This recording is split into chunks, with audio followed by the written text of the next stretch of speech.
స్థానిక సంస్థల మహబూబ్నగర్ ఉమ్మడి జిల్లా స్థానిక సంస్థల ప్రజాప్రతినిధులకు సంబంధించినటువంటి ఎమ్మెల్సీ ఎన్నిక ఇవాళ కౌంటింగ్ జరిగి కొద్దిసేపటి క్రితమే ఫలితం అధికారికంగా వెలువరించడం జరిగింది.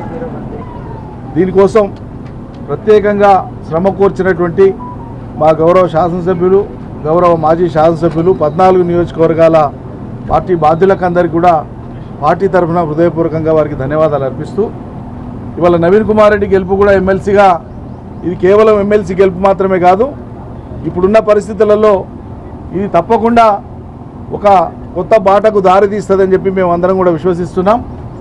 సుమారు ఒక 150 నుంచి 200 మంది దాకా పార్టీలు మారిన వారు ఉన్నారు ఎన్నికల కంటే ముందు. అప్పటికీ కూడా స్పష్టమైన మెజార్టీ బీఆర్ఎస్కే ఉంది, లెక్కలు కూడా ఉన్నాయి. కానీ మనం ఒకసారి ఆలోచిస్తే 2 ఏళ్ల క్రితం జరిగినటువంటి ఇదే స్థానిక సంస్థల ఎమ్మెల్సీ ఎన్నికలు దామోదర్ రెడ్డి గారు, కసిరెడ్డి నారాయణ రెడ్డి గారు ఆనాడు బీఆర్ఎస్ పార్టీ నుంచి నామినేషన్ వేస్తే స్పష్టమైన మెజార్టీ ఉంది కాబట్టి మేము పోటీ కూడా చేయమని చెప్పి ఆనాడు కాంగ్రెస్ పార్టీ పోటీ కూడా చేయలే. కానీ రేవంత్ రెడ్డి గారు ముఖ్యమంత్రి అయినాక ఈ ఎన్నిక వస్తే మరి గతంలో తాను మెజార్టీ లేకున్నా గోల్మాల్ చేసి ఎమ్మెల్సీగా గెలిచిన అనుభవాన్ని ఇవాళ ముఖ్యమంత్రిగా నేను అమలు చేయలేనా అనుకున్నాడేమో. అతి విశ్వాసం కొద్దీ నైతికత లేకున్నా కాంగ్రెస్ పార్టీ పోటీకి పెట్టింది, పెట్టకూడదు, సంఖ్య లేదు వాళ్ళకు. ఎన్నికైనటువంటి ప్రజాప్రతినిధులు ఎన్నుకునేటువంటిది ఇది. స్పష్టంగా బీఆర్ఎస్ వాళ్ళ మెజార్టీ క్లియర్గా ఉందని తెలిసి కూడా ఎన్నికకు పెట్టడమే కాదు, సుమారు 200 ఓట్ల మెజార్టీతో గెలుస్తామని చెప్పి రేవంత్ రెడ్డి గారు ప్రకటించినారు. సరే, వాళ్ళ విశ్వాసం వాళ్ళది. కానీ వాళ్ళకు ఓటర్లు అనేటువంటి వాళ్ళు తమ పార్టీ వాళ్ళంత మంది లేనప్పుడు పోటీకి పెట్టడమే అనైతికత. అటువంటి అనైతికతను ఇవాళ బీఆర్ఎస్ ప్రజాప్రతినిధులు నిర్ద్వందంగా ఖండించినారు, తిరస్కరించినారు. అనైతిక చర్యలకు పాల్పడితే తప్పకుండా ఫలితం ఎట్లుంటుందో ఇవాళ రుచి చూపించింది. సొంత జిల్లా, నేను పాలమూరు బిడ్డనని ప్రతిసారి ప్రగల్భాలు చెప్పేటువంటి ముఖ్యమంత్రి గారికి ఇది చేదు కానుకగా తీసుకొని ఇక నుంచి అయినా ప్రవర్తన మార్చుకొని, భాష మార్చుకొని గౌరవంగా, పద్ధతిగా రాజకీయ పక్షాలను చూస్తే మంచిదని చెప్పి ఈ సందర్భంగా మేము మనవి చేస్తూ ఉన్నాం. పాలమూరు జిల్లాను నమ్మి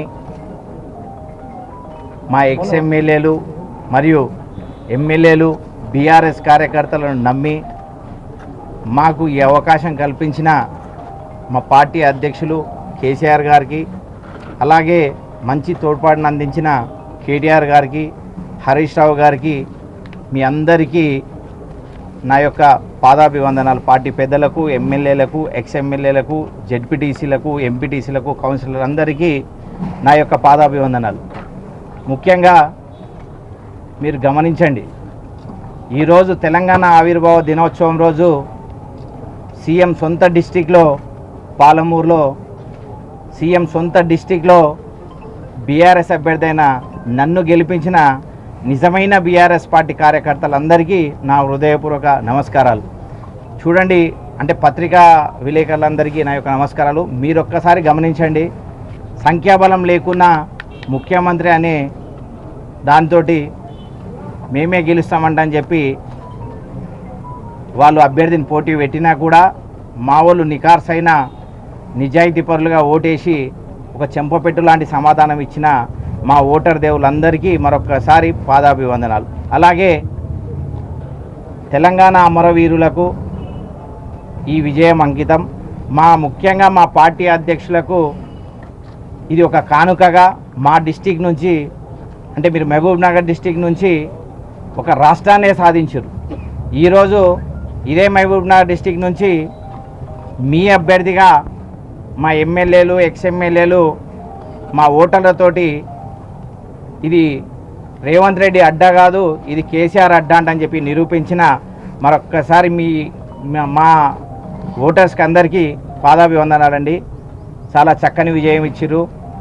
అంటే ప్రతిపక్షాన్ని మినిమం గౌరవించాలని, అంటే ఓటర్స్ ఎందుకు చూపెట్టిరంటే నా సొంత డిస్టికు, నేను పాలమూరు జిల్లాని అని చెప్పి మరీ చెప్పినందుకు మళ్ళా పాలమూరు బిడ్డగా నిన్ను గెలిపిస్తే కాదు, నీ ఆపోజిషన్ గెలిపిస్తేనే ప్రజాస్వామ్యం బతుకుతుందని చెప్పి నమ్మి మమ్మల్ని గెలిపించిన మీ అందరికీ మా యొక్క హృదయపూర్వక వందనాలు. స్థానిక సంస్థల